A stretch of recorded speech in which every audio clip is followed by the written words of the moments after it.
ಕಳೆದ 24 ಗಂಟೆಯಲ್ಲಿ ಕರ್ನಾಟಕದಲ್ಲಿ ಏನಾಯಿತು? ರಾಜ್ಯದಲ್ಲಿ ಮೈಸೂರು ದಸರಾ ಎಲ್ಲರ ಗಮನ ಸೆಳೆದರೂ ಕರಾವಳಿ ನಗರ ಮಂಗಳೂರು ತನ್ನದೇ ಆದ ದಸರಾ ಹಬ್ಬ ಆಚರಿಸುತ್ತಿದೆ.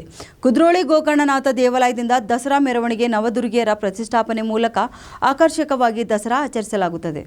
ಮೈಸೂರು ನಗರಾಭಿವೃದ್ಧಿ ಪ್ರಾಧಿಕಾರದ ಅಕ್ರಮ ಸೈಟು ಹಂಚಿಕೆ ಪ್ರಕರಣಕ್ಕೆ ಸಂಬಂಧಿಸಿದಂತೆ ಮುಖ್ಯಮಂತ್ರಿ ಸಿದ್ದರಾಮಯ್ಯ ಅವರಿಗೆ ಇದೀಗ ಮತ್ತೊಂದು ಸಂಕಷ್ಟ ಎದುರಾಗಿದೆ.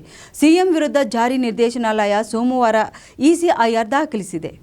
ಮಹಾರಾಷ್ಟ್ರದಲ್ಲಿ ಏಕನಾಥ್ ಶಿಂದೆ ನೇತೃತ್ವದ ಸರ್ಕಾರ ಹಿಂದೂ ಸಂಪ್ರದಾಯದಲ್ಲಿ ಗೋಮಾತೆಯ ಮಹತ್ವವನ್ನು ಪರಿಗಣಿಸಿ ಗೋವನ್ನು ಅಧಿಕೃತವಾಗಿ ರಾಜಮಾತೆ ಎಂದು ಘೋಷಣೆ ಮಾಡಿದರೆ, ಈ ಬೆನ್ನಲ್ಲೇ ಕರ್ನಾಟಕದಲ್ಲೂ ಕೂಡ ರಾಜ್ಯ ಸರ್ಕಾರ ಗೋವನ್ನು ರಾಜಮಾತೆ ಅಥವಾ ಕ್ಷೀರಮಾತೆ ಎಂದು ಘೋಷಿಸಬೇಕು ಎಂದು ರಾಜ್ಯ ಸರ್ಕಾರಕ್ಕೆ ಬಿಜೆಪಿ ರಾಜ್ಯಾಧ್ಯಕ್ಷ ಬಿವೈ ವಿಜಯೇಂದ್ರ ಆಗ್ರಹಿಸಿದ್ದಾರೆ. ದೇವಭಾಷೆ ಎಂದೇ ಕರೆಯಲ್ಪಡುವ ಭಾರತದ ಸಂಸ್ಕೃತಿಯ ಭಾಗವಾಗಿರುವ ಸಂಸ್ಕೃತ ಭಾಷೆ ಕಲಿಯಲು ಇತ್ತೀಚೆಗೆ ದೇಶಾದ್ಯಂತ ಹಲವು ಭಾಗದಲ್ಲಿ ಆಸಕ್ತಿ ಹೆಚ್ಚಾಗಿದ್ದು, ಇದೀಗ ಕೇವಲ ಭಾರತೀಯರಷ್ಟೇ ಅಲ್ಲದೆ ವಿದೇಶಿಗರನ್ನು ಕೂಡ ನಮ್ಮ ಸಂಸ್ಕೃತಿ